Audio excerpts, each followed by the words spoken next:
Avoid. Now this is one of the worst offenders. See how it's labeled plant-based, right? So you think that it's healthy.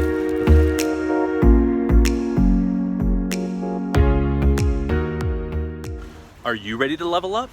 Hey guys, Tim here with Next Level Health, coming at you with another video on the go. I'm outside of Sprouts right now, and I just got a light bulb idea of a video I wanted to do specifically about bread. Now, something that I think most people don't realize is that not all breads are created equal. And there's a lot of these diets nowadays that will say, you can't eat bread, you can't have carbs, blah, blah, blah. Honestly, those aren't really sustainable diets. Like, let's be real. We all need carbohydrates. They're a part of our diet. We can't just get rid of them and expect to be able to sustain that long term, at least for the majority of people. I know there's a few people out there who swear by keto. I've tried keto. It works to an extent, but again, I don't think it was meant to be the long-term solution. So you still want to be able to have enjoyment in life, and part of enjoying life is eating bread. But the key is picking the right bread. You see, there are a lot of breads out there full of garbage, and I'm going to prove it to you right now. And I'm going to point out some different ingredients in the bread and why you should pick certain breads over other breads. All right, let's get it started right off the bat with a keto bread, and you hear those alarm bells because let's take a look.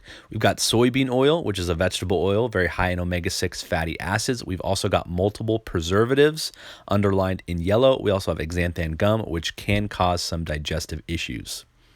Next up, we have a high protein, low carb bread. Once again, though, we have that soybean oil, again, very high in omega-6 fatty acids, which create a lot of inflammation and chronic disease in the body.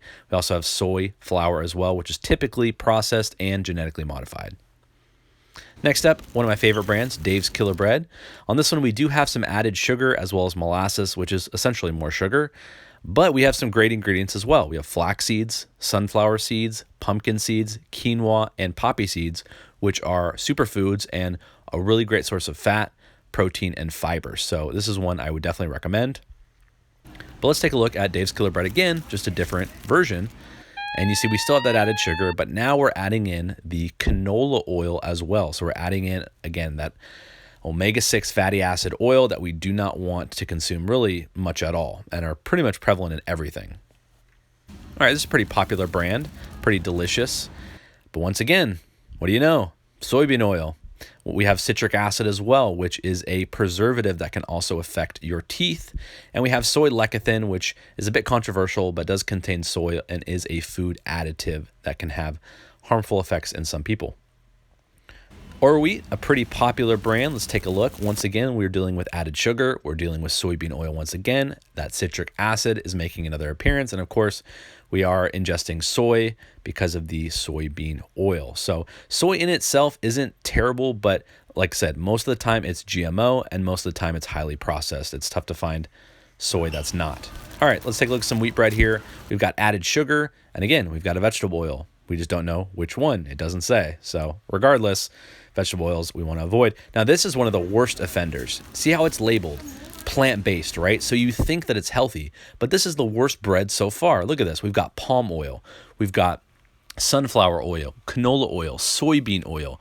We've got dextrose, which is a really fast-absorbing sugar. We've got added sugar. We've got cellulose gum, which is a food emulsifier that can have harmful effects on your gut. Once again, we have that soy lecithin, controversial soy.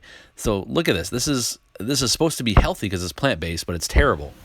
All right, this is the bread I ended up going with, some sourdough. Again, non-GMO, zero added sugar. If we take a look at those ingredients, none of the ingredients that I mentioned before in the other breads. So this is the one I'm buying and I'm consuming. And again, look at the difference between those breads. It's crazy, right? So you can still enjoy bread. I want to make that clear. That's a big part of my channel, is still being able to enjoy the foods that you like. You just have to be picky about your brands. You can't support brands that have a bunch of crappy ingredients in them. Okay, that's the basis of my channel, is ingredients. Bread, people have been eating bread since the dawn of time. Bread is not a bad thing, a harmful thing. It is a good source of carbohydrates, but you need to pick bread that isn't full of a bunch of garbage that the FDA, for some reason, still lets being put in our food. You can still have a great looking body, you can still perform well, you can still do all the things in life that you want to do and still eat bread. You just got to pick the right breads. And if you are looking for long-term sustainable health, then this is the channel for you, because ingredients is the focus, and ingredients are the reason that our society today is more obese than ever. It has nothing to do with the foods themselves. It is what is being done and put in the food. So anyway, guys, make sure to eat real, and I'll see you on the next one.